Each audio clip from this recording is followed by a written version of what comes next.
இயேசு உங்களை மறப்பதில்லை, அவர் உங்களை நினைத்திருக்கிறார், மறக்க மாட்டார். ஸ்திரீயானவள் தன் கர்ப்பத்தின் பிள்ளைக்கு இறங்காமல் தன் பாலகனை மறப்பாலோ, மறந்தாலும் நான் உன்னை மறப்பதில்லை என்று சொல்லுகிறார். இந்த உலகத்திலே பெரிய அன்பு எதுங்க? எது பெரிய அன்பு? ஒரு தாய் ஒரு பிள்ளையின் மேல வச்சிருக்கிற அன்புதான் பெரிய அன்பு இல்லையா? தகப்பன் கூட விட்டுட்டு போயிடுவார், தாய் விட்டு போவாரா? கடைசி வரைக்கும் அந்த பிள்ளைகளை காப்பாற்றுவா தாய் தான். ஏன்னா 10 மாசம் அவரை சுமந்து பெற்றெடுக்கிறார். அந்த வலி வேதனை அவனுக்கு தான் தெரியும். என்ன இருந்தாலும் சரி, பிள்ளைகளை மாத்திரம் ஒரு தாய் கைவிடவே மாட்டார்.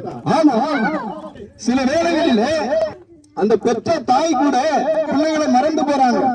அவர் நம்மை மறக்க மாட்டார், கைவிட மாட்டார் என்று வேதம் சொல்லுகிறது. அவர் கைவிட மாட்டார், மாறாக என்ன செய்வார்? உங்களுக்கு கை கொடுப்பார். ஆமென். உங்களுக்கு கை கொடுப்பார். இந்த உலகத்துல உங்ககிட்ட காசு இருந்தாலும் கை கொடுப்பாங்க ஜனங்க, தெரியுமா உங்களுக்கு?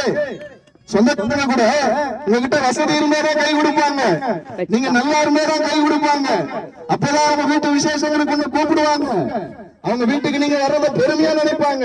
ஆனா காசு பணம் இல்லைன்னா, வியாதி வந்துட்டா இந்த உலகத்துல இருந்து உங்களை அந்த ஜனங்கள் கைவிடுகிறத நீங்க பார்க்கலாம்.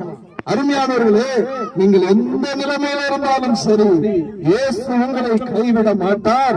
உங்களுக்கு கை கொடுப்பார், உங்களை அழிக்க மாட்டார். மாறாக என்ன செய்வார்? உங்களை வாழ வைப்பார். உங்களை வாழ வைப்பார், அவர் அழிப்பதில்லை. வேதம் சொல்லுகிறது, அவர் உங்களை தம்முடைய உள்ளம் கைகளில் வரைந்திருக்கிறார். ஒரு ஞாபகமா இருக்கும்படியாக அவர் உங்களை தன்னுடைய உள்ளம் கைகளில் வரைந்திருக்கிறார். ஆகவே அவர் உங்களை அழித்து போடுவதில்லை. அருமையானவர்களே, உங்களை அவர் வாழ வைக்க போகிறார். ஆமென். உங்கள் குடும்பத்தை அவர் வாழ வைக்க போகிறார்.